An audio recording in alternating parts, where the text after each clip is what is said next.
Medyo nakausad-usad na kayo sa mga readings ninyo. Okay, so while waiting for the others to join, can we start na? Para maaga na din tayo matapos.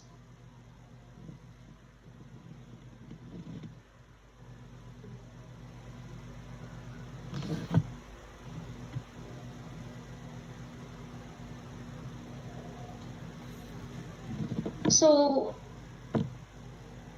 wait lang. Okay. Technical problems.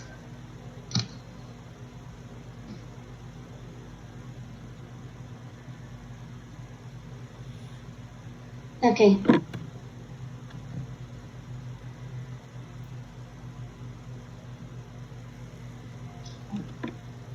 So, I think dito tayo nag-end last time. So, for that of specimen that is actually being utilized for plating or for that of culturing, similar to that of Hero's mirrors, it can actually be specimens that would actually be directly coming from the patient, yung mga body fluids niya, or it can actually be from another culture medium, itatransfer lang natin sa ibang plate. So, for sterile body fluids, like your CSF, and then we also have pus, which is actually, di ba, yung combination of all the dead WBCs together with the dead din na microorganisms. So that's actually your pus, yung nana. And then urine and that of also sputum, they are inoculated directly into that of the medium.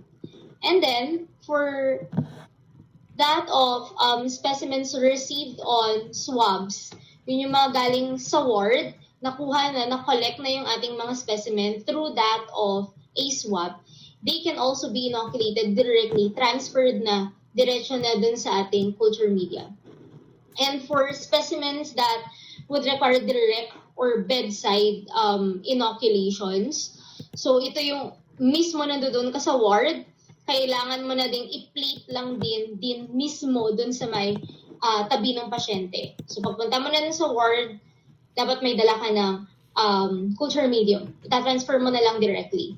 So this would actually be the case for certain body fluids like blood, genital specimens, corneal scraping, sterile fluids like your synovial, and peritoneal fluids, and also your nasopharyngeal swab, yung katulad nung ngayon yung ginagawa for that of your SARS-CoV-2. So your nasopharyngeal swab, but in this case, it would actually be for the isolation of the causative agent of your whooping cough, yung ating Prevotella pertussis. So for inoculation technique, we actually have different ways of trying to transfer and then spread yung ating microorganism around that of the culture media. So for that of inoculation, the most common method would actually be through that of streaking. And mamaya papakita kung paano ba talaga yung ating streaking procedure, both in that of a tube natin na medium, and that of also dun din sa ating Petri dish. So, specimen collected through that of a swab, they can be, sabi natin, directly transferred na dun sa ating plate. So, ang gagawin lang natin, i-roll natin yung tip ng ating swab around that of the plate. So, inoculated area should be streaked eventually by that of a sterile loop. That's actually in order to assure na even yung distribution ng ating specimen. And placement of fluid specimen or swabs into a broth or liquid medium. And also, if maalala din ninyo, kapag gagamit tayo ng tube natin na medium, di ba we actually have three, ano na ulit yun yung ating slant, butt, at saka yung ating butt slant, di ba? Kapag solid siya na medium, dun sa ating tube, hindi po siya broth, hindi siya matubig-tubig. So kapag butt, ang general rule, stab mo siya. Tutusukin mo, gano'ng kalalim? It should be 2/3 deep. Enough na yun. Sufficient na yun. Kapag Slant, ang gagawin lang natin ay strict. Strict mo lang siya dun lang sa may edge ng ating slant up until the mouth of yung ating tube. And kapag butt slant, so it would actually be also a combination. So, tutusukin mo siya, stab, and then strict. That is actually for the butt slant. Pero kapag tubig, broth natin na medium, ipasok mo lang po yung ating inoculating loop or inoculating needle. And then, gently swirl yung ating inoculating loop and inoculating needle inside that of the broth. And then, after mo na swirl, siyempre tatanggalin mo, di ba, yung ating loop at saka yung ating needle and then do a septic technique.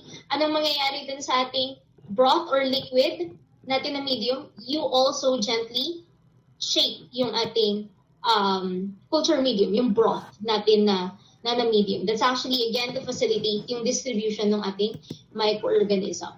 So, stabbing of the medium is usually performed with a group A streptococci or that of your strep pyogenes to create anaerobiosis and also to promote subsurface hemolysis. Later on, we would actually be able to discuss the different ways on how to grow anaerobes and also be able to determine yung mga hemolytic pattern of certain colonies. Also, overlapping inoculation, anong ibig sabihin? So yung pag-streak natin, pag-spread natin ng ating specimen dun sa ating agar plate, dapat wala po tayong dead na space. So yung pag-streak natin, sobrang compressed, dikit-dikit. That's actually what we call as overlapping inoculation. And that is actually needed for that of your antimicrobial sensitivity test. Dapat wala pong dead na area doon or an empty na zone for that of the streaking. So it should actually be compressed, dikit-dikit yung pag-i-spread natin para kapag naglagay po tayo ng antibiotics doon, maganda po yung measurement natin for that of the zone of inhibition. So wala tayong magiging problem with regards to measuring yung ating zone of inhibition. Kasi kapag may mga dead space doon, baka magkamali tayo ng interpretation ng ating zone of inhibition. Instead na yung dead space pala, it would actually contribute to a greater zone of inhibition. Akala natin susceptible yung microorganism to that particular antibiotic, hindi pala. That particular organism is resistant. So nagkamali na tayo dun sa pagtulong dun sa doktor ng paghahanap ng treatment ng antibiotics, tamang antibiotics for that of the patient. So we would actually be able to release an erroneous result. And that particular scenario is a big no-no sa atin, especially if you would eventually have na your license. Nakasalalay kasi doon lahat ng yung credibility mo and all. So, saka pinaghirapan mo yun, di ba? Tapos sa ganun lang na bagay mawawala. So, okay, so continuing with inoculation. So, we have again, for that of your tube, yung nasabi ko na kanina, we have either the liquid one and then the solid one, yung ating agar. And the agar can actually be present in either a slant, butt, or butt slant. So for that of a liquid medium, with the use of a sterile Pasteur pipette, we tend na nga, di ba, to place a drop or that of a small lang natin na inoculum dun sa ating loop or dun sa ating needle into that of yung ating broth. And then inoculate eventually by shaking previously heated wire loop or that of needle. And again, always remember general rule, wag na wag kaagad kukuha ng colony kapag sobrang init pa po ng ating inoculating loop or yung ating inoculating needle. Okay? Wait for a few minutes or seconds bago ka mag-transfer ng ating inoculum into that of another tube. For that of yung ating slant, ano ulit yung general rule? Straight. Kapag slant, straight. Kapag butt, stab. Okay? So kapag slant medium with the use of a wire loop or a needle, transfer the inoculum to the bottom of the slant and then straight in a zigzag manner. As you can see dito sa ating letter D, mas maganda kasi yung illustrate. So, zigzag manner across the entire surface papunta dun sa bunganga ng ating tube. So from the end of the slant up until the mouth of the tube. For that of butt, you just stab it 2/3 deep. That's already sufficient. Not too shallow and not too deep. Okay? Yung pag-stab mo. So just stab the medium with an inoculating needle. And for the combination of butt and slant, obviously it would be also a combination. So stab muna and then strip. So inoculate the butt first by stabbing that of the needle to the bottom of the medium and then strike the surface in a zigzag manner. Again, papunta dun sa bunganga ng ating tube. So I'm gonna show you a video on how to inoculate in that of a tube medium.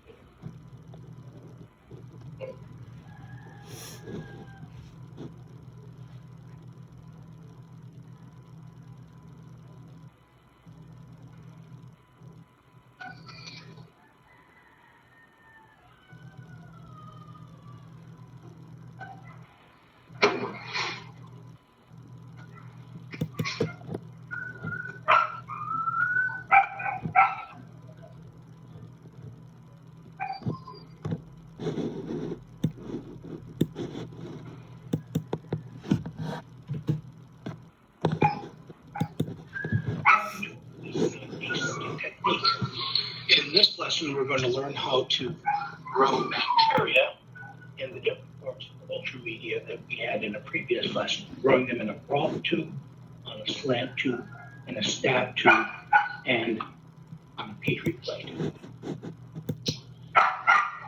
We start, of course, by sterilizing our inoculating loop.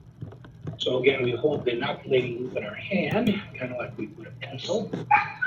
Stick it in the back to incinerator, hold it in for a full 10 seconds. The beginning part of the handle in the back to incinerator.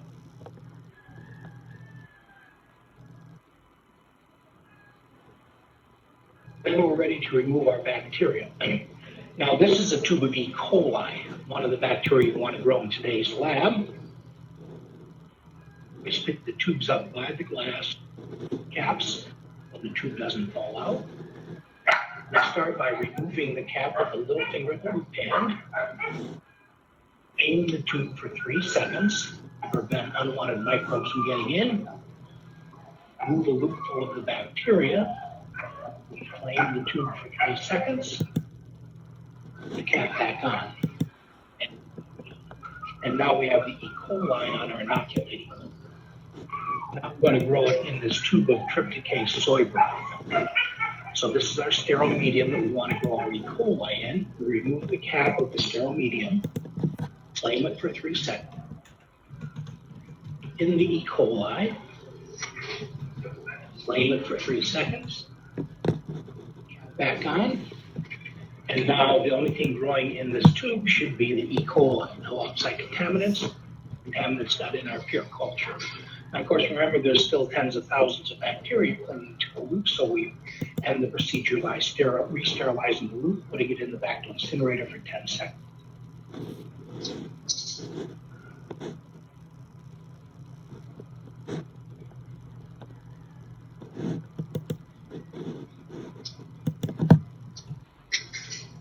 We also want to grow our bacteria in a slant tube. So we start out the same way. We always sterilize the inoculating loop before we do anything. Put it all the way into the bacteria incinerator till the handle is just inside the glowing part. And second,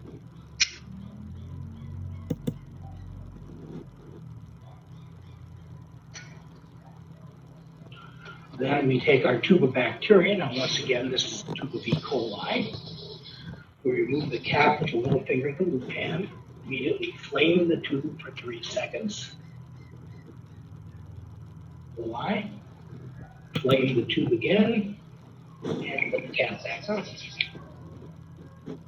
So now we have the E. coli on our inoculating loop. We're going to streak it on a slant tube. So once again, we grab the cap in the little finger of the loop hand, and we unscrew it. This is a tube. We flame the tube for 3 seconds.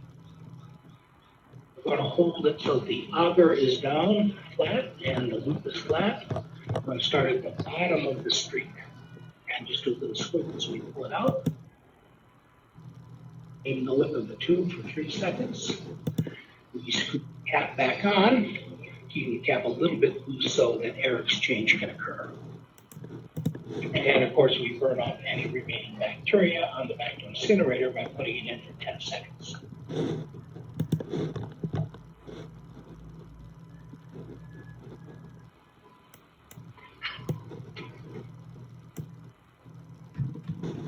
We also want to grow our bacteria in a stab tube. Once again, we start by sterilizing the loop, 10 seconds in the back incinerator.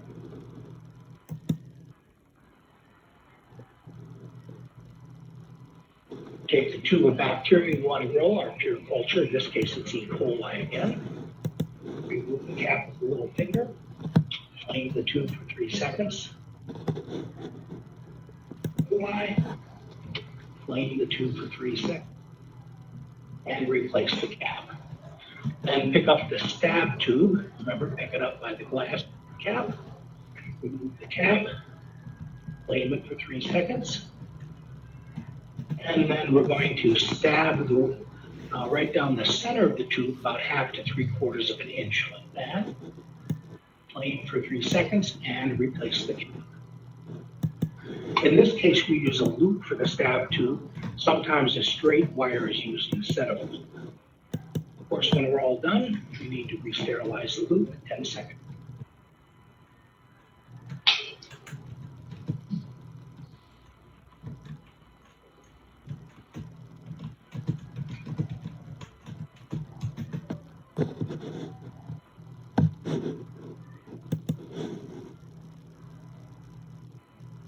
So if you've noticed yung hand movements niya, especially when handling that of the tube, yung thinking niya, di ba, would always be utilized in removing that of the cap. Pero yung isang kamay niya, yun yung mag-hold for the body of the tube.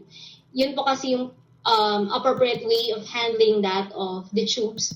And also, when you would actually be doing culturing, in order to prevent recontamination, syempre, sa'yo bilang isang healthcare worker.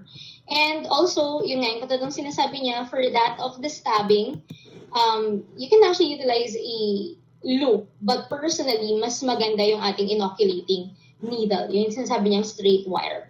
And also, please observe aseptic technique before and after culturing. Or in any other procedure that you would actually do inside that of the microlab, please observe your aseptic technique before and after a particular procedure. That's actually in order to prevent the contaminants from being included into that of your culture medium. So, let's continue with the plated naman natin na medium. Okay. So for plates, we can actually do either the strict plate technique, so either strict plate technique, pour plate, at saka yung ating strict pour plate. Wait lang.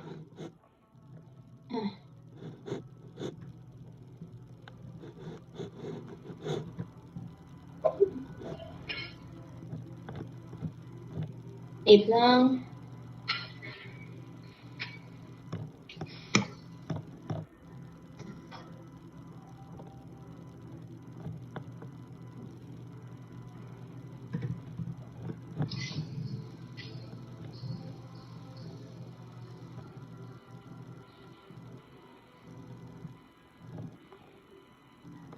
Okay, sorry. So for that of the strict plate technique, it's actually mainly for the isolation of organisms in that of pure culture. I hope hindi nyo pa nakakalimutan yung mga iba't ibang type ng ating culture. Diba? Kapag pure culture, it would actually be just a single organism. Same species, same genus, same physical at saka genetic characteristics. And then we also have your pour plate. If naalala pa ninyo dun sa module last time, yung last natin na module, it would actually be of the same din na principle. So determine the approximate number of viable organisms in a liquid such as water, milk, urine, or that of a broth culture. So, di ba ilalagay natin siya dun sa ating flask or in that of a tube, and then we pour it into that of yung ating Petri dish. And then we also have the strict pour plate. So, pagkabuhos mo nung ating inoculum, yung mixture na natin, from that of a tube or flask into that of the Petri dish, wait for it to cool, and then afterwards, you strick it. Stricking would actually be needed, again, to ensure distribution ng ating microorganism. So the strict pour plate is utilized for studying hemolysis, and this is actually being done for blood agars, for that of the demonstration of different hemolytic patterns of certain microorganisms. So again, we have here your strict plating, but here, ang ginamit niya would actually be your spreader, yung disposable natin na spreader. If naalala pa ninyo dun sa ating spread plate, parang ganun yung ginamit niya dito. Later, I will show you a video on how to do yung streaking natin na method. And I know you're well aware of this, your pour plate natin na method.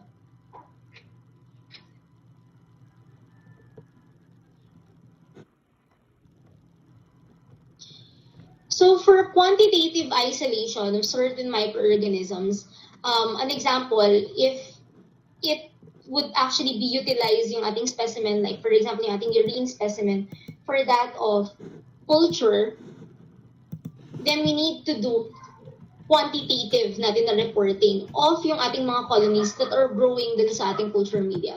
So, for that of urine specimens, we would actually utilize a calibrated loop to deliver a specified volume of 0.01 or 0.001 ml. And usually, meron na tayong mga calibrated loop that is actually specified for that particular volume.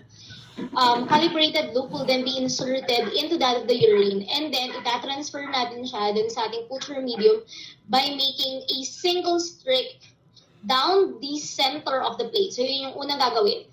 Central streaking, tuloy-tuloy lang siya pababa, and then without flaming, you would actually streak that of the loop sideways. So the loop would actually be streaked back and forth through that of the original inoculum.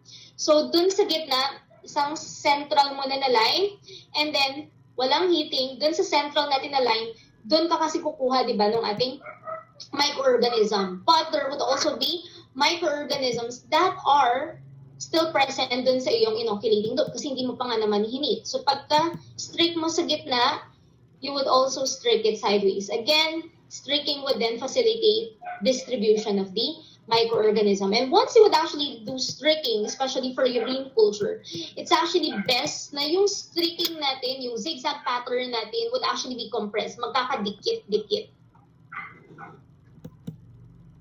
So, paano ba tayo nagre-report for this? So, it would actually be reported as 4+ if yung ating growth would actually be involving all the 4 quadrants. In that of yung ating Petri dish kasi, for that of reporting, we tend to divide itong ating circle na to into quadrants, into 4 areas. And it's actually regarded as 4+ if yung buong area, yung buong Petri dish would actually have certain colonies, like this one. For me, I would personally report this as already 4+, because if you will actually try to divide this into 4 areas, meron talaga siyang growth in all 4 areas. So that's already 4+. 3+, again, tatlong quadrant lang yung merong colonies, yung merong growth. 2+, dalawa lang po na quadrant, or that of 1+, isa lang po na quadrant. So,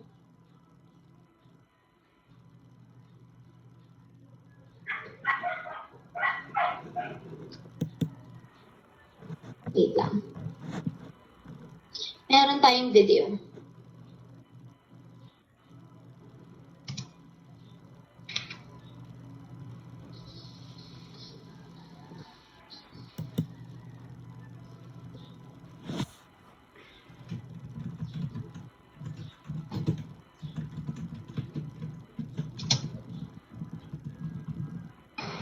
video, you will learn how to perform street plate technique.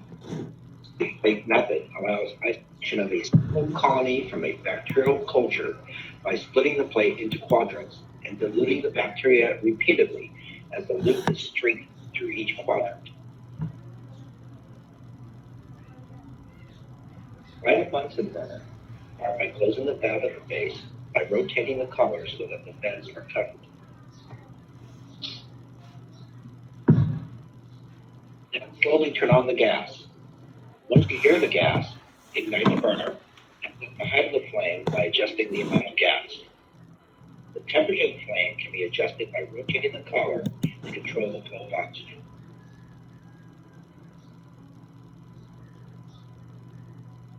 The coolest flame is yellow and orange. A medium flame is blue, and the hottest flame is a roaring blue flame characterized by a clear blue cone, and the tip of the cone is the hottest part of the flame. Aim an inoculating loop to sterilize and allow it to cool.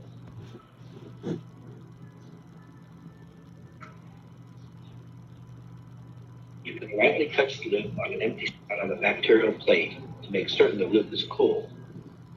Gently scrape a colony from the surface of the plate so that it collects on the loop. Transfer the bacteria to your LB auger plate and gently rub the loop back and forth across the top left corner of the plate about 10 times. Aim the top left quadrant of the plate and do not break the surface of the auger. Finish, flame the loop.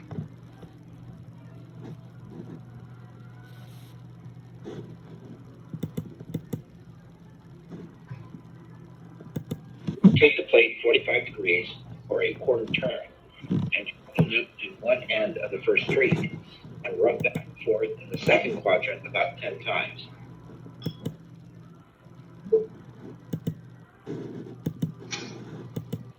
Flame the loop again to sterilize.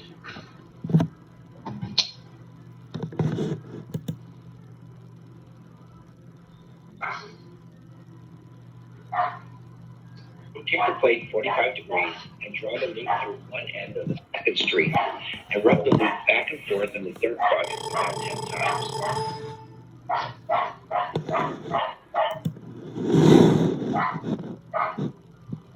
And finish, flame the loop again.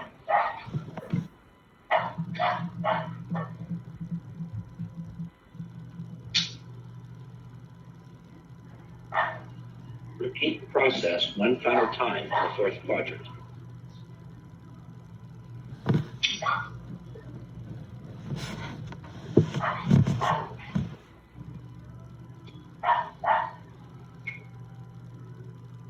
Flame the loop after completing the streak plating.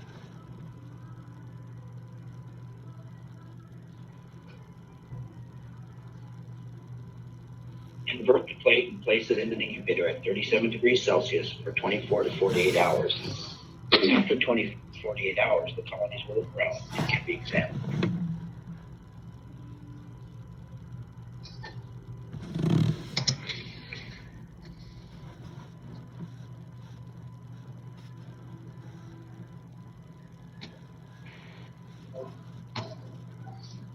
So if you have noticed dun sa, wait lang, if you have noticed dun sa streaking, di ba natin na method, dun sa ating plate. So, there would actually be 4 quadrants na kung saan i-spread mo, di ba, that of the microorganism in a zigzag pattern.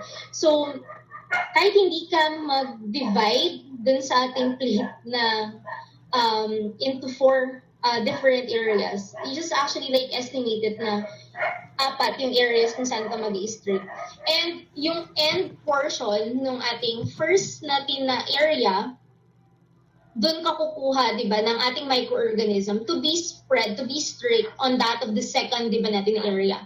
So kapag itatransfer mo, always remember, itatransfer mo, di ba, yung ating microorganism from the first quadrant papunta dun sa ating second quadrant, you tend to tilt, di ba, that of the plate, the Petri dish, in a 45-degree angle. And then, yung end ng ating area 1, doon ka mag-i-start for that of the second quadrant.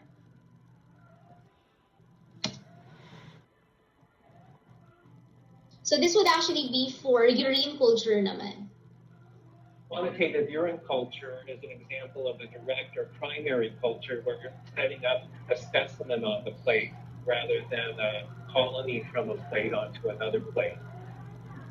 The first step is to label your plate. And most often you're in the lab, you'll have a pressure-sensitive label you can just paste on here. The minimum information you need to have on the plate is the last name of the patient, and we're just making up a name here. And then the last 4 digits of the accession number, I'm just going to make up a number, 2351, today's date, and the source of the culture. This particular one is a urine. I'm just going to put UR for urine, and we're going to be using a 0.001 ml calibrated loop. 0.001 on the plate. Then you're going to get a disposable calibrated loop, 0.001 ml, and you want to just shake some out of that container like this, and then reseal it to maintain sterility. And then mix your specimen good. Take the lid off. And then you just want to immerse the lid in the urine. You don't want to dip it all the way up here because then the urine will run down and you'll have more than the calibrated amount. So just stick it into the urine just like that. Get out, put your lid back on. And then hold your loop and your plate just like this. And you're going to make one line of inoculum across 8. Just like that. Halfway between the divider and the edge of the plate. And angle your loop this direction, and we're going to make really nice tight streaks all across that inoculum, all the way across the plate. We want to spread the urine out evenly over the entire plate. So we're going to make nice tight streaks. That inoculum. Now down here it's hard to get into the corners, so I'm going to turn my plate around and come back the other way.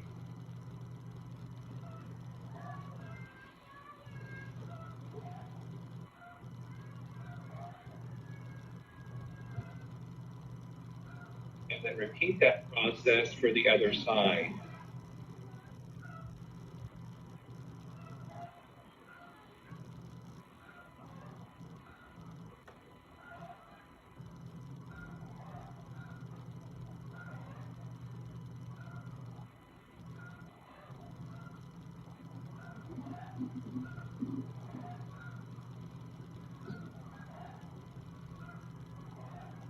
So then just put your line of inoculum across the plate like this. And then streak perpendicular to that all the way across the plate. Nice tight streaks. Evenly spread that urine over the plate. This really helps in quantitating the number of colonies that you have, to quantitate the number of colony forming units per ml of urine.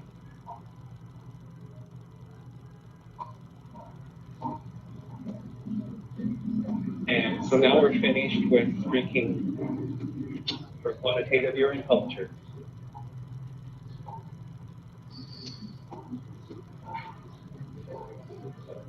So, di ba, for that of urine culture, ganun lang po talaga siya kadali. So, you would actually just incubate it after that if you're restricting and then wait for 24 to 48 hours kung meron mang tumubong microorganism doon.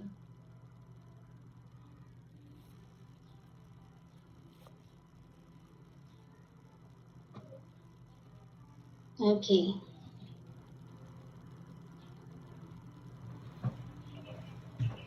So for different methods on how to obtain your pure culture, again, it would actually be through that of your strict plate, your pour plate, or it can be with the use of selected medium or those that would actually contain antibiotics para yung definite lang na microorganism na hinahanap natin, yun lang talaga yung tutubo.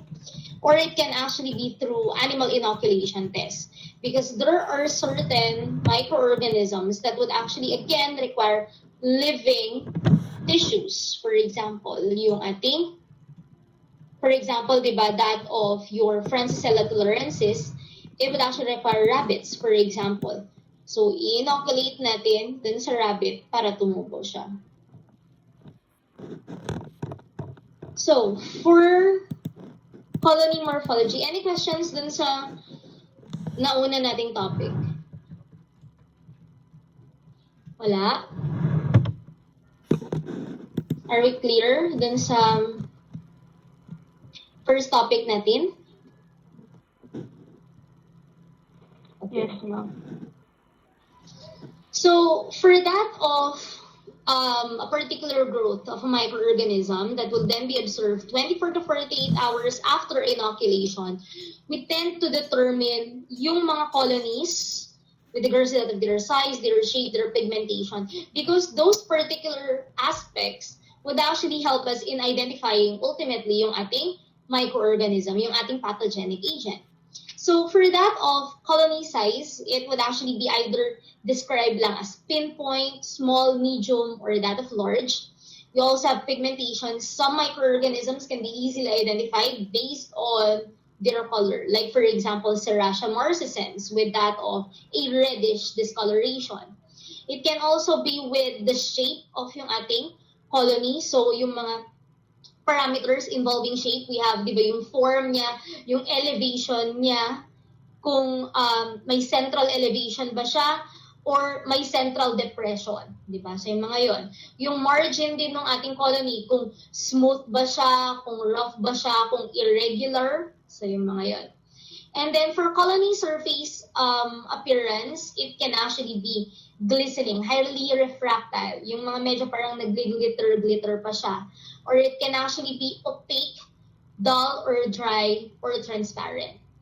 Some of yung ating microorganisms would also cause changes in that of the color dun sa ating agar plate.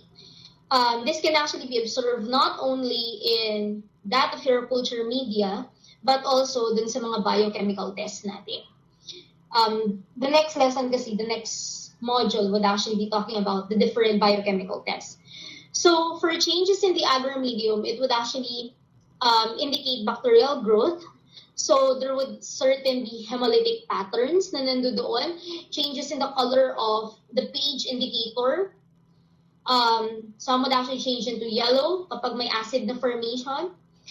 It can also cause pitting or clearing dun sa ating agar surface. So parang nawalan ng kulay yung surface ng ating agar.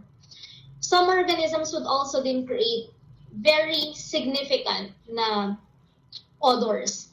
So certain bacteria would produce distinct odors that may be helpful in your preliminary identification. Very notorious dyan, di ba, yung ating Pseudomonas aeruginosa, kasi mabango siya.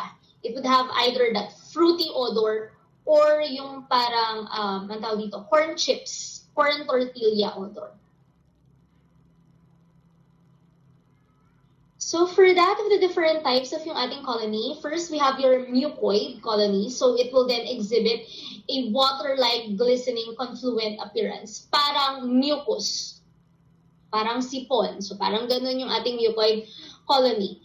So this particular characteristic would actually be attributed to that of the glycocalyx ng ating microorganism. Diba? If maalala ninyo yung glycocalyx natin, it would be present in either the form of your slime layer or that of your capsule. So, ang pinaka-notorious for demonstrating that particular mucoid appearance ng kanyang colony would be your Klebsiella pneumoniae, because your Klebsiella would have a capsule. At in order to check yung ating mucoid natin na consistency, ganito yung ginagawa natin. With the use of yung ating inoculating loop, we tend to get a small portion, a fraction lang of yung ating colony, and then try to extend it upwards. So if meron tayong parang string, katulad nito, na parang, ano yung parang very thick na sipon, parang ganon, then that would actually be positive for that of a mucoid consistency of the colonies. Other organisms, we have your strep pneumoniae and your Haemophilus influenzae, all of which would actually have capsules. Next, we also have smooth naman natin na colony. So, with the word smooth, makikita nyo naman, di ba, yung margin niya, yung edge ng ating colony, it will be definite, and yung surface niya, makinis talaga. So, uniform texture and homogeneity, it's easily emulsified in your normal saline solution, characteristic of a freshly isolated wild-type microorganism. So these are usually yung mga virulent microorganisms natin, yung mga microorganisms natin that would actually cause a disease. Like for example, your Salmonella, your Shigella, your E. coli, your Serratia, and that of also your Proteus. So this picture here, if ako yung titihin dyan, I would actually infer siguro that's a streptococcus. Kasi yung strep din natin, together with that of your staph, it would also show a smooth din na colony. Pero again, di ba magkaiba yung kulay nila. Mas madumi si staph, malinis naman yung ating strep. Kasi, di ba yung ating staph, I don't know if this would actually be tackled in your histopath. But Staphylococcus natin na species, they would actually be highly involved in tissue destruction. So, madumi talaga kasi they tend to cause necrosis of certain cells or certain tissues. Kaya mas madumi sila as compared to that of your strep.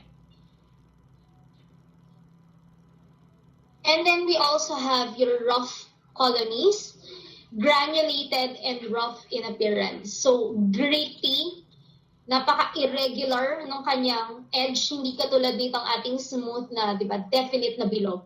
Yung sa rough, talagang ang pangit talaga nung edge niya. Para siyang na-pulverize, parang ganun. Napaka-gritty nung kanyang edge. So, hard to emulsify with that of your normal saline, and usually produced by mutant strains that would lack surface proteins or polysaccharides, indicating the loss of virulence. So, most of yung ating mga rough colonies, they would actually be, what they call this, non-virulent. Hindi po sila nakakakos ng disease. But then again, there would be exceptions to the rule. Like, for example, the rough forms of your Bacillus anthracis, kasi Bacillus anthracis talaga, yung buong microorganism na yan, whether it be its rough form or that of the other forms, it would actually be highly infectious, highly pathogenic ang ating Bacillus anthracis. Kaya nga siya being classified by that of the World Health Organization as a Class A bioterrorism agent, highly infectious and highly virulent. And another din na exception would be your Mycobacterium tuberculosis, which actually is very rampant in this country because of yung ating TB. So this would actually show you, okay, so this would actually show you a colony of yung ating Mycobacterium tuberculosis that is being grown in a special type of yung ating medium only for Mycobacterium species. And that is your Lowenstein-Jensen agar or Lowenstein-Jensen medium. So the Lowenstein-Jensen medium, or commonly being called as the LJ medium, yan talagang ginagamit natin for growing that of your Mycobacterium rather natin na species. But it would actually take several weeks. Sabi nga dyan, cultivation of 6 weeks. Actually, minimum of a month to that of 2 or 3 months yung pagpapatubo talaga ng ating Mycobacterium. Di ba sabi nga natin, it would have a very slow doubling time. But once napatubo mo na siya dun sa ating LJ medium, it would actually show this rough natin na colonies. Di ba kung makikita nyo yung edge niya would actually be gritty. It would actually have irregular natin na margins. Tapos hindi smooth yung surface niya, di ba? May mga umbok-umbok. So this particular illustration or demonstration of your Mycobacterium tuberculosis na colonies on that of your LJ medium, this would actually be referred to as the cauliflower-like colonies. So kapag may nabasa kayo eventually in a particular exam na sinasabing this particular microorganism causes cauliflower-like or cauliflower-appearing colonies on LJ medium, wag na pong mag-iisip ng ibang microorganism, Mycobacterium tuberculosis po yun. Okay? Wag kakalimutan yan.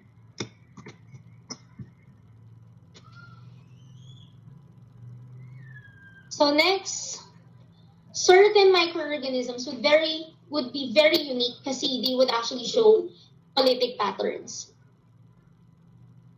Sorry. So they would actually show hemolytic patterns. So hemolysis or the rupture, diba, of your RBCs.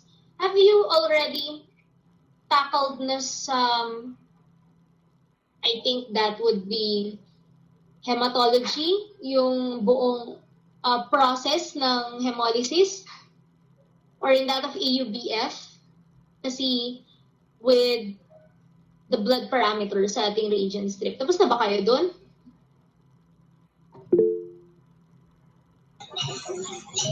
Not yet, ma'am. Okay. Anyway, for hemolysis, it would actually be a rupture of your red blood cells. At ano lang ba yung laman ng ating red blood cell? It would actually be the pigment, di ba natin, na hemoglobin. So hemoglobin is a very complex structure that would actually help in getting that of oxygen and then transferring it from that of the blood, from that of the circulation, di ba, papunta din sa ating mga tissues. Anyway, this particular process, yung ating hemolysis, nakikita din to sa ating agar plate. Particularly, syempre, yung ating blood agar plate, yung ating BAP. So, it's observed in the medium immediately surrounding, so around that of the colony or underneath, sa baba.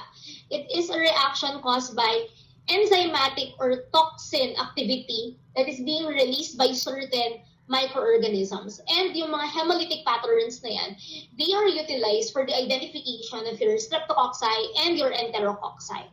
So again, syempre kapag hemolytic pattern, dugo, ang kailangan din natin ay isang BAP or blood agar plate.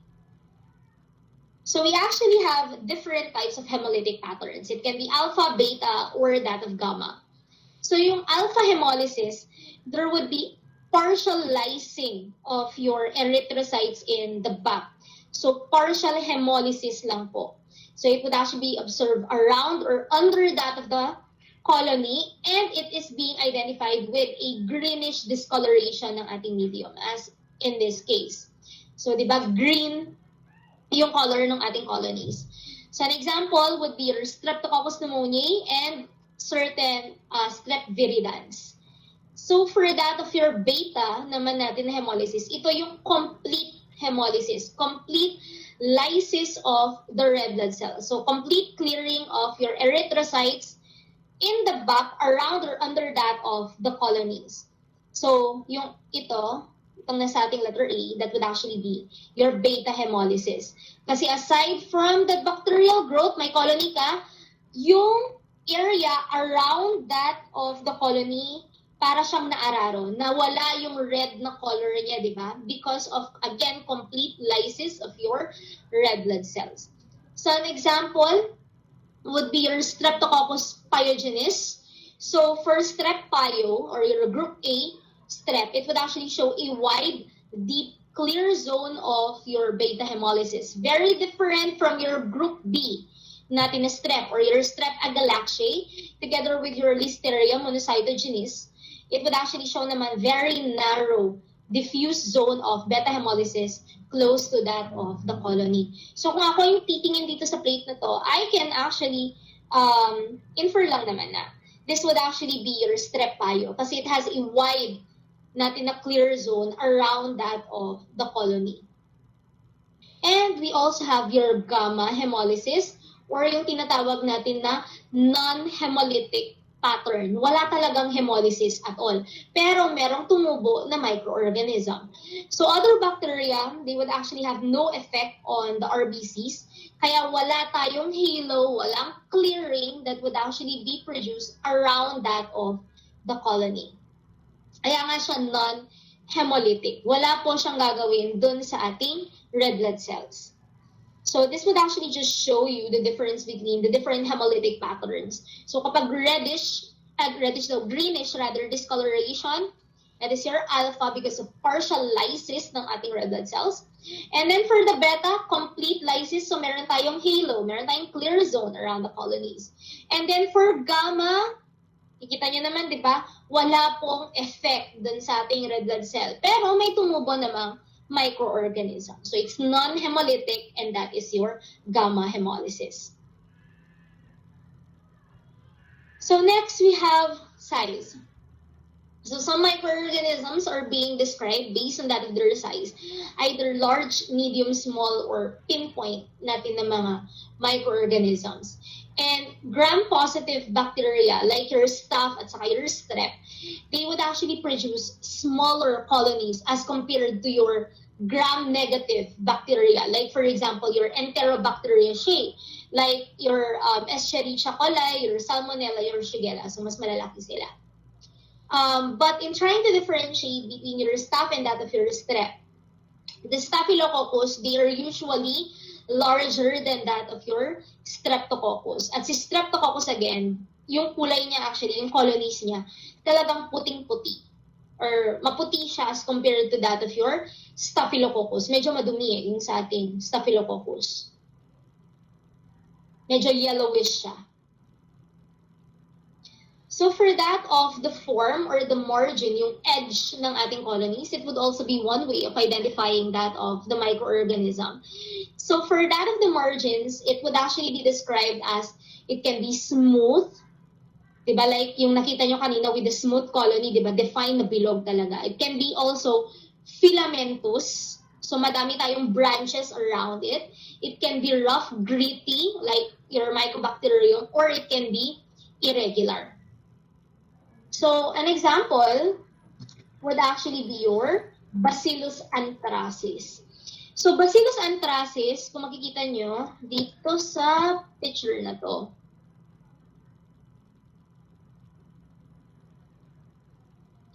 So there is actually a central colony, di ba? And then, from the central colony, parang meron tayong mga gritty natin na area. And if you would actually focus on that particular edge closely, para siyang mga maliliit na branches around that of the central colony. And that would actually display yung tinatawag nating medusa head colonies. And that is very much indicative of your Bacillus anthracis. So wag na kakalimutan yung mga important na clue words na yan. So kapag may nagsabi dun sa case na medusa head colonies, that's already your Bacillus anthracis.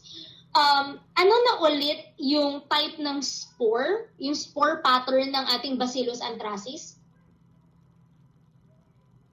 Saan mo na makikita yung spores ng ating Bacillus anthracis?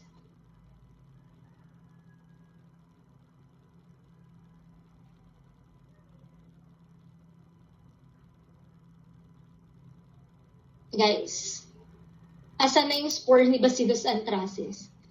Terminal ba? Central? Subterminal?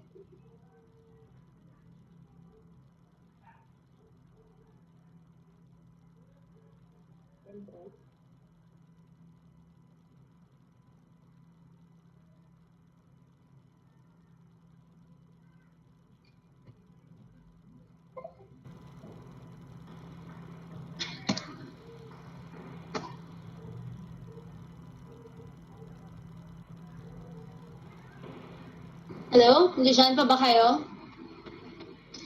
So, di ba yung Bacillus anthracis would actually show a centrally located, di ba natin na spore.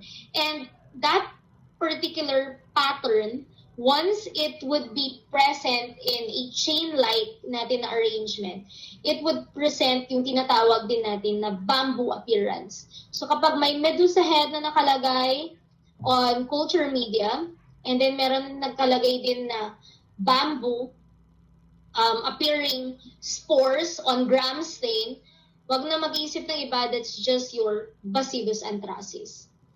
And then we also have your Proteus mirabilis and Proteus vulgaris, or Proteus in general. They would actually show that swarming phenomenon, mainly because, again, your Proteus would have a peritricus type of flagella. So when you say swarming, there's a hazy blanket of growth on the surface that extends well beyond that of the strict lines. So this particular pattern here, kung makikita ninyo, this will actually show your swarming phenomenon. So sa gitna mo nilagay, di ba, that of yung ating microorganism. And then after ilang hours ng incubation, it would actually tend to spread outward until it would actually cover the entire surface of yung ating plate.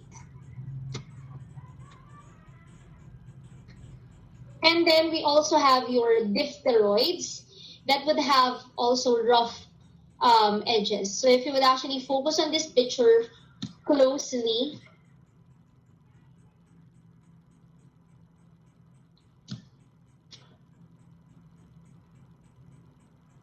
yung ating Corynebacterium diphtheriae or yung ating mga diphtheroids, it would have that gritty, irregular na nga, di ba natin, na margin. Next, we also have your elevations. So this is actually determined by trying to tilt yung ating culture medium, and then we tend to observe yung ating colony dun sa gilid, dun sa side.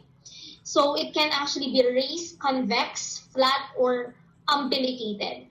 So if there would actually be umbilicate na nga, di ba natin, na colonies, that would then have a depressed, katulad nito, depressed natin na center, yung tinatawag, sabi nga dito, na ini, kasi papasok yung kanyang central portion. And it can also be umbonate, may nakaumbok na central portion. So raised or bulging center or convex, or what we call as an outie. So examples would actually be your strep pneumoniae. It would actually show umbilicated natin na colonies. Staphylococcus aureus showing convex colonies as well, and your beta hemolytic strep for that of the flat natin na colonies. Next, we also have density. So this would actually be reported as either transparent, translucent, or opaque. So again, there are actually different types for your beta hemolytic strep, except that of your group B or your strep agalactiae. It would actually be translucent. Your strep agalactiae kasi it would actually be semi-opaque, And then your staph and the other gram-positive bacteria, they would actually be opaque. For gram-negative rods, like yung mga Enterobacteriaceae natin, they would actually be opaque. And for your Bordetella pertussis, which actually is the causative agent of your whooping cough, it is very much identified with the shiny appearance, shiny, half-pearl-like appearance on blood agar plates. Next, we also have color.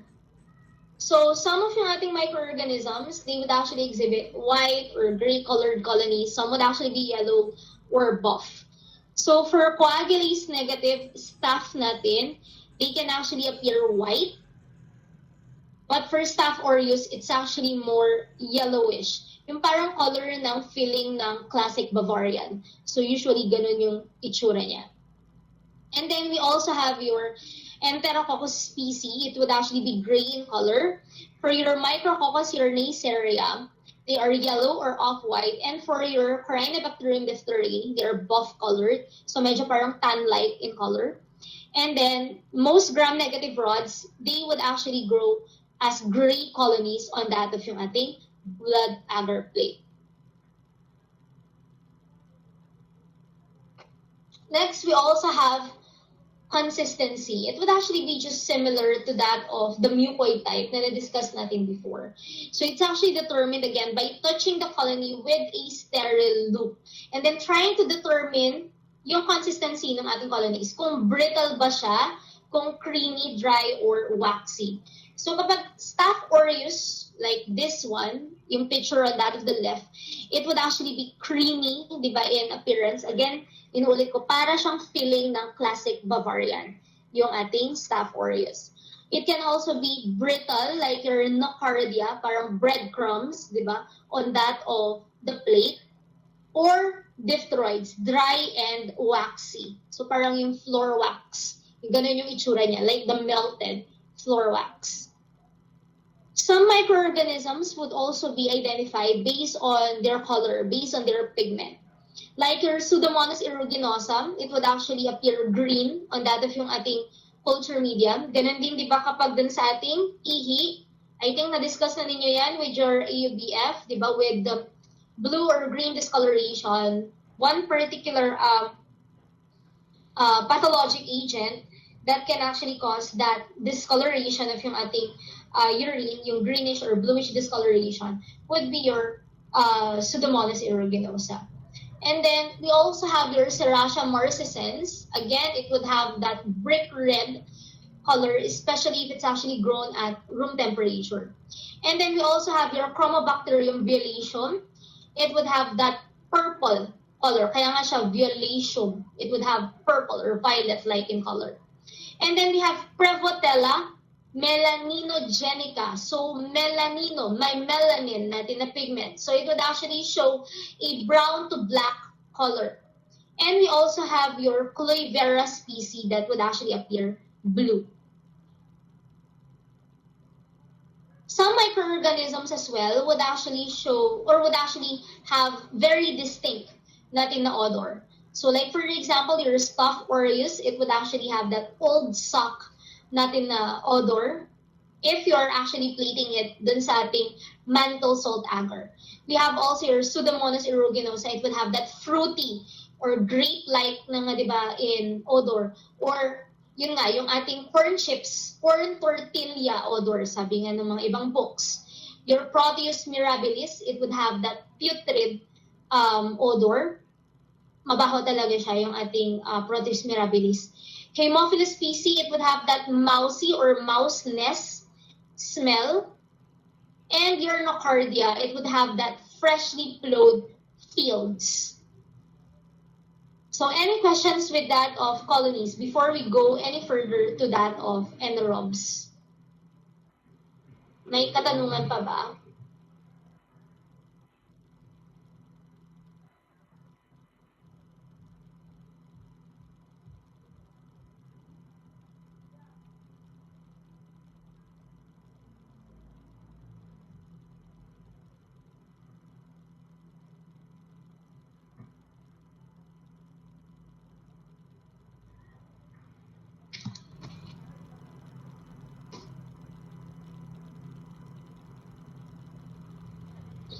So, for that of anaerobic organisms, as you all know, di ba, kapag anaerobe, they are very sensitive to that of oxygen. So, the slight amount lang of your oxygen, it can actually be toxic to them and it can actually kill those particular anaerobic microorganisms.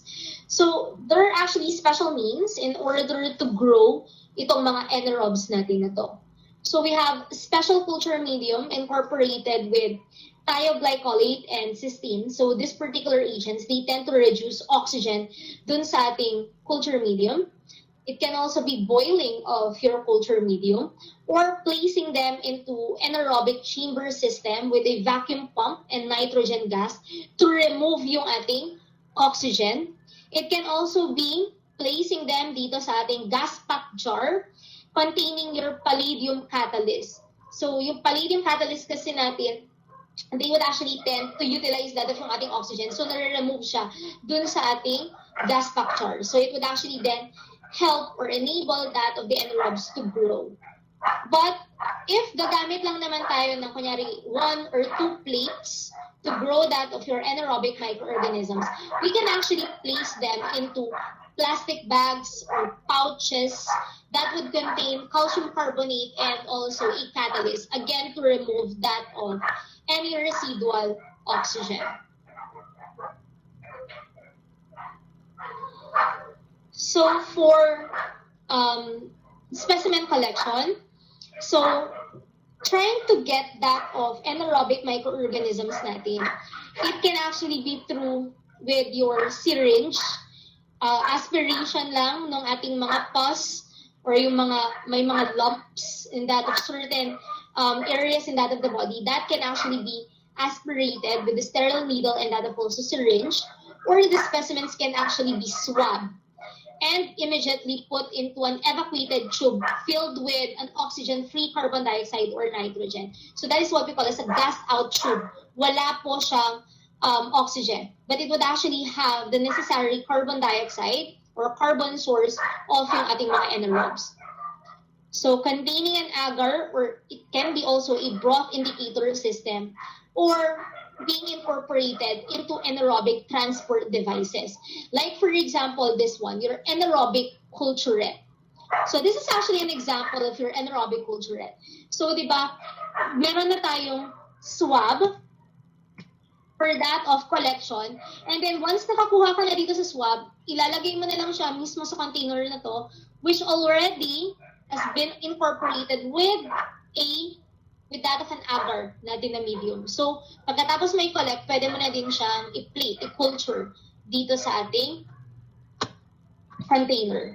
It can also be placed into that of a bio bag or anaerobic pouch or yung ating gas pack pouch. Again, yung sinasabi ko kanina, if onti lang naman yung ating mga plate na gagamitin natin for growing that of your anaerobic microorganisms, like 1 or 2 lang na Petri dish, you can actually just place them into that of pouches rather than dun sa ating gas pack natin na jar.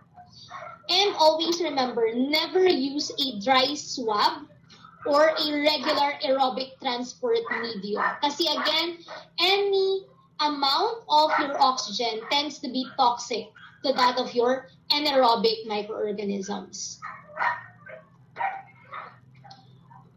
So for anaerobic culture methods, again, we can actually utilize different types of jar. So we can actually use your brewer, your torbal, or your gas pack. But yung pinaka ginagamit dyan would actually be your gas pack jar. So si brewer jar, oxygen is actually removed by means of electrically heated platinized catalyst with the electrical connection outside that of the jar. So ito yung mga connection for that of the electric plate.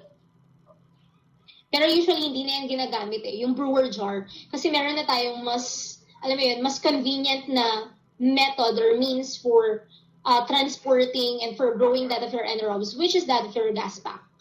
Your torbal jar naman, it uses a rubber O-ring rather than plasticine, and that of also a catalyst active at room temperature. Thus, hindi na po niya kailangan ng electrical heating. Gas pack, which is actually most commonly utilized, most convenient and widely used anaerobic jar, it would actually take 30 to 45 minutes in order to obtain anaerobiosis, in order to obtain an anaerobic environment for the growth of yung ating mga anaerobes. So ano ba yung laman ng ating gas pack? So it usually is composed of hydrogen and carbon dioxide generator envelope that's being activated with water, and a catalyst yung ating palladium manin. Sorry, iba na. Palladium coated alumina pellets. So that would actually again act as your catalyst that tends to remove that of any residual oxygen. And also methylene blue or your resazurin indicator strip that would actually change in color upon the presence of any oxygen or radical natin na oxygen. So na, it would actually be one way of immediately indicating na hindi pa fit yung environment for that of growing anaerobes kasi meron pang natitirang oxygen doon. So upon exposure to atmospheric oxygen, yung ating mga pH indicators, yung ating methylene blue at saka yung ating resazurin, they would actually turn blue or that of pink. So with that of your gas pack jar, so the main principle in using this particular instrument is that with water added to that of carbon dioxide and hydrogen gas, generator envelope, and oxygen catalyzed with hydrogen to water via that of the pellets, an anaerobic environment will then be achieved. So ano ba yung mga indicators natin na yung environment na present dun sa ating gas pack jar would actually be anaerobic. Na-achieve na natin yung ating anaerobiosis. That is actually through production of heat, or it can be moisture present inside that of the jar, or yun nga, yung ating mga indicator strips. The colorization of the indicator strip. So it can actually turn white or colorless. And always take note, failure to achieve anaerobic condition, again, it is actually a result of poison natin na catalyst or a crack in the O-ring jar or lid. So if there would actually be dysfunction, hindi pa rin niya ma-achieve yung anaerobiosis, it can be defective siguro yung ating gas pack jar. It can be may sira siya with that of the lid, or it can be may crack dun sa kanyang body. So jars utilizing the evacuation replacement system. So the air is removed by drawing a vacuum of 25 inches of mercury, and then the jar would actually be filled with an oxygen-free gas, such as nitrogen, between evacuations of air, and then anaerobiosis will then be achieved more quickly, but it's less convenient for routine use kasi mas matrabaho po siya as compared to that of the ordinary lang natin na gas pack jars. Next, we also have your glove box or your anaerobic chamber. This is actually discussed na before, diba, dun sa last natin na module. But for that of the glove box, it's an enclosed system that would actually be consisting of large clear plastic, airtight bag or chamber filled with oxygen-free gas, mixture of nitrogen, hydrogen, and carbon dioxide, all of the needed pa rin na molecules for that of the growth of yung ating mga anaerobes. So it would allow materials to enter through that of an airlock system. And again, anaerobiosis would actually be achieved by a palladium catalyst and also hydrogen gas. So operator uses your gloves or sleeves to form airtight seals around that of the arms in order to manipulate that of the items that are present within that of the box. So ano ba yung laman usually? Again, we have your nitrogen gas, filler for the remaining percentage of the anaerobic structure. At saka, it would also be a source of nitrogen for that of your anaerobes. We also have your palladium pellets. They would actually, again, remove residual oxygen by combining with hydrogen gas to form that of your water. And we also have a desiccant, yung ating silica gel that tends to absorb the water that would actually be produced from that of the reaction with that of your palladium catalyst. And also your oxygen indicators, your methylene blue and your resazurin. Next, we also have your roll tube technique. This is not usually utilized kasi matrabaho siya. Meron na tayong mas convenient, di ba, mas mabibilis na i-manipulate ng mga instrument. Like again, your gas pack jar, your glove box, as compared to this particular procedure. So for that of your roll tube technique, it would utilize yung ating press agar, the pre-reduced anaerobically sterilized agar. It is then distributed under anaerobic conditions as thin layer around the inner wall of the test tube. So in this particular procedure, the tubes will then be rolled. They would actually be cooled until the melted agar would actually form a very thin layer. So paano tayo mag-inoculate? So it can be through your closed method or your open. Your closed method, syringe and needle will then be used. It will then be puncturing that of the rubber seal. And then from there, it would then be drop yung ating inoculum into that of the tube. Yung open method naman, bubuksan natin yung ating rubber stopper and we will then insert that of a cannula that would actually have an oxygen-free gas flowing from that of the tip. Again, we need to still ensure kasi anaerobic transfer of yung ating microorganism. And if you have actually noticed yung two means of trying to inoculate it, it would be similar, di ba, to that of your phlebotomy procedure. Na-discuss na din ba sa inyo yung different ways of doing your phlebotomy, your venipuncture, di ba, with that of the syringe method, the butterfly, the evacuated tube, di ba? It would actually have the same din na principle. Pero syempre magkaiba tayo ng specimen. Diba dun sa ating phlebotomy, if you have actually remembered, sabi nga diba na dun sa closed method ang ginagamit natin yung ating evacuated tube, diba natin na system, yung two-way natin na needle. Wag na wag gagamit diba ng syringe at itutusok mo siya dun sa rubber stopper ng ating evacuated tube. Kasi once na ginawa mo yun, yung vacuum dun sa closed natin na tube, it will pull diba that of the blood present dun sa body, di ba, dun sa barrel ng ating syringe, it would actually leak all of the blood inside that of the tube. And because of increasing pressure, increasing vacuum dun sa ating test tube, anong nangyayari dun sa ating mga red blood cells? They would all pop. So nagkakaroon tayo ng hemolysis. Kaya hindi nga advisable yung syringe, itutusok mo dun sa ating evacuated tube. Again, there would actually be a higher chance of hemolysis. At dahil doon, rejected yung ating specimen. Kaya na ginagawa natin kapag syringe method, we try to remove, diba, that of the cup. And then, also remove that of the needle. And then, yung barrel, diba, we tend to, what do you call this, push down, diba, that of the plunger. And then, allow that of the blood to sip through that of the edge of the tube, di ba? Para less yung ating hemolysis. So, ganun din po yung basically principle for that of your roll tube. Pero dito lang kasi, we need to ensure naman na yung environment pa rin would still be anaerobic yung ating environment. So again, for your culture medium, as a summary of all the different culture media na na-discuss na natin, yung basic lang po na culture media that would actually be utilized immediately inside that of the laboratory, tatlo yon. We have your BOP, your cup, and your McConkey. So yun yung tatlo na pinaka-ginagamit, routinely being utilized in that of the laboratory. And again, a particular culture medium, hindi lang siya enriched, it can also be differential, it can also be selective. So it can be a combination, combined type of culture medium.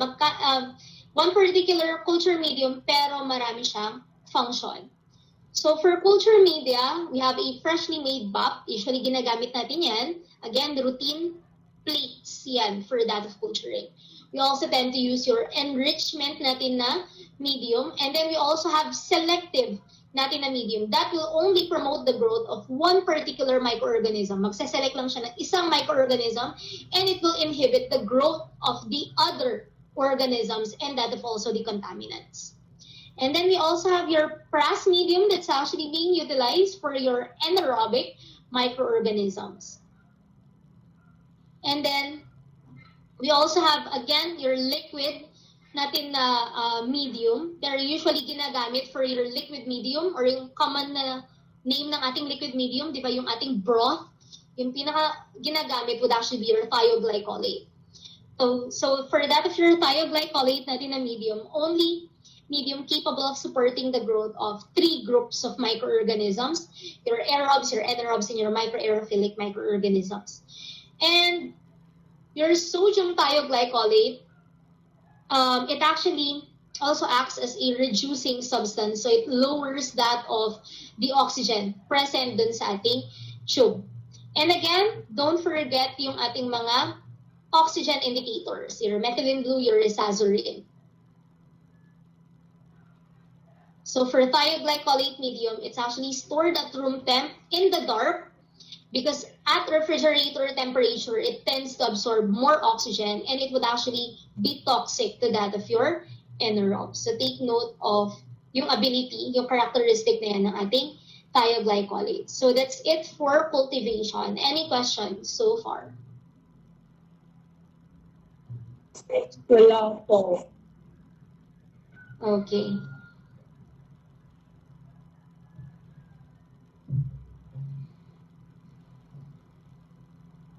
Okay. May tanong pala dito. Yung halo, yellow halo, Yes. Actually, yung halo, again, around that of the colony for that of your beta hemolysis, it can actually be a clear halo or yellowish. But as long na meron siyang halo around that of the colony, always think na beta hemolysis po yun. That's actually still complete clearing, complete lysis of your red blood cells. So, nagkakaroon ng ibang kulay yung ating blood agar plate. Kasi instead ng red, nag-iba yung kulay niya. It can be clear, it can be transparent, it can be yellow, or it can actually just be, alam mo yun, like white lang siya, colorless. So, yun. Any questions pa?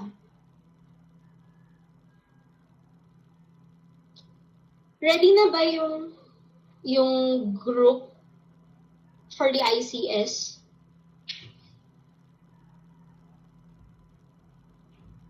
Sino yung group na assigned? Group 2?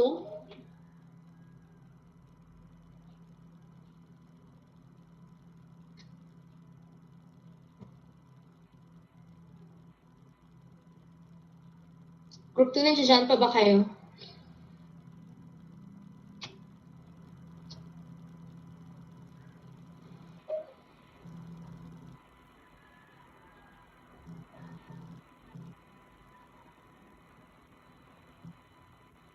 Okay. Bukas na lang daw. Sige, pagbibigyan.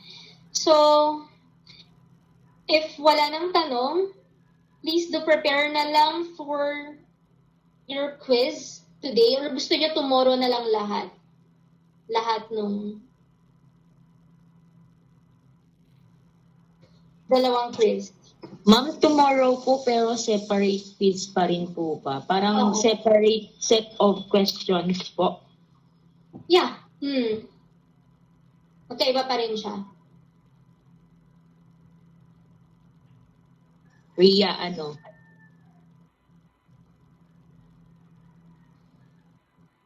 Sige, you decide it na lang muna among yourselves kung gusto ninyong tomorrow na lang siya.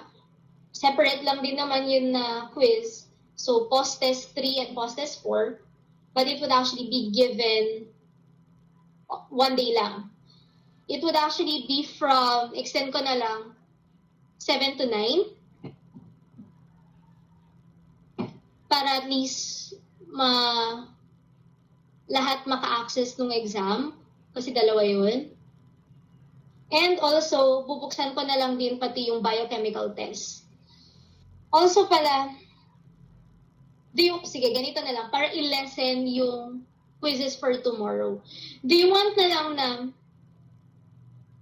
tomorrow, yung dalawa na quiz, and then ngayon, bubuksan ko na lang yung drill, yung pre-test for your biochemical test na lecture. Para at least, hindi masyadong madami yung gagawin ninyo for tomorrow.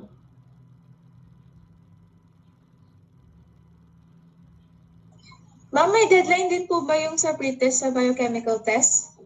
Wala. It's just a drill. You can actually take it whenever you want.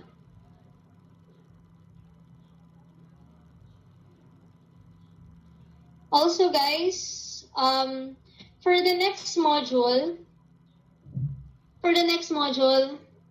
I've already posted na yung updated na module for the biochemical test. Yun kasi yung next natin na topic.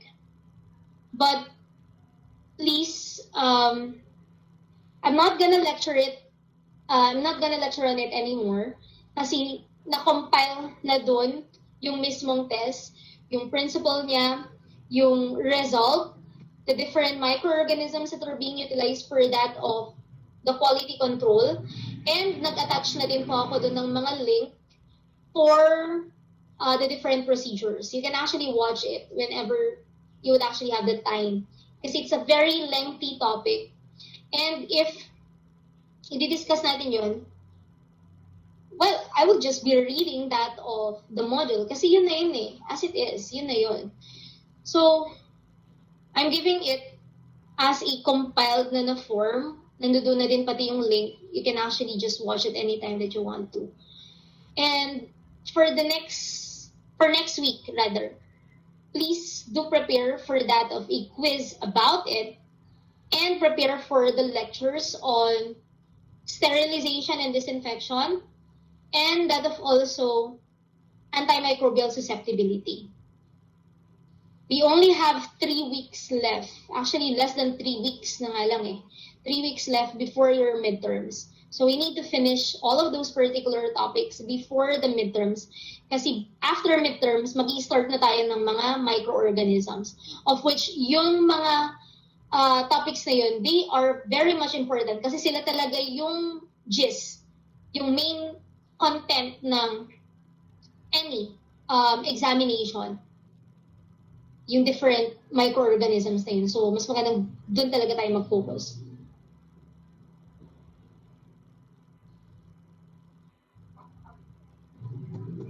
So, Ma'am?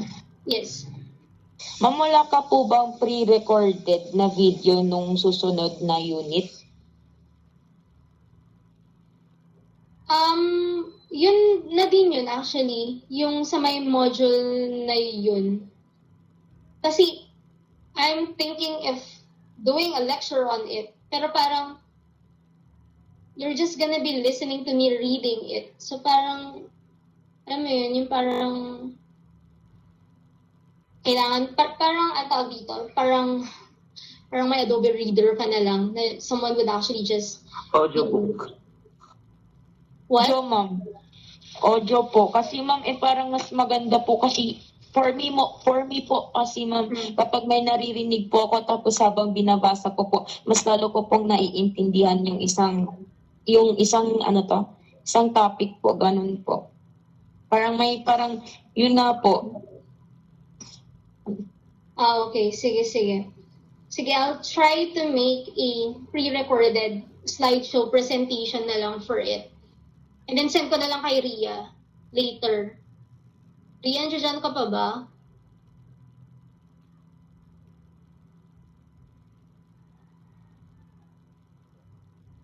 Anyway, sige, I'll consider that. Bigay ko na lang kay Ria yung pre-recorded slideshow later. Any questions pa? Or any concern? Thank you po.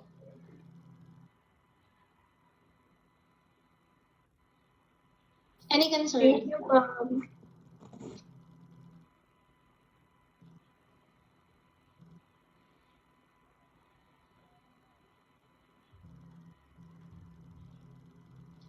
So if wala nang tanong, let's meet na lang tomorrow only for that of the case. But I'll still be monitoring that of the quizzes. Well, whatever you would decide today, kindly inform me. Ria, ako nandiyan ka man. Inform mo na lang ako kung anong decision ninyo. Kung gusto ninyo, today yung isang quiz and then tomorrow yung isa. Or lahat na lang tomorrow. Okay? But I'll open the pre-lec, the drill, today after nitong lecture na to.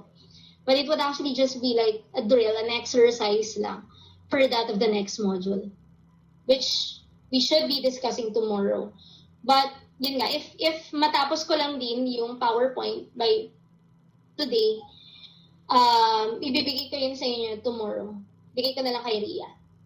So, if wala nang concern, let's call it a day. Thank you.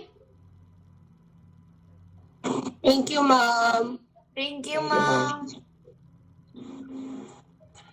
Ma'am, may tanong ako, isa lang. Yes. Thank you, ma'am. Paano po pala ma-determine kung pathogenic or non-pathogenic yung isang bacteria? Marami tayong tests, actually. We would actually have different tests. Hindi lang siya micro na test. It would also be immunological din na test.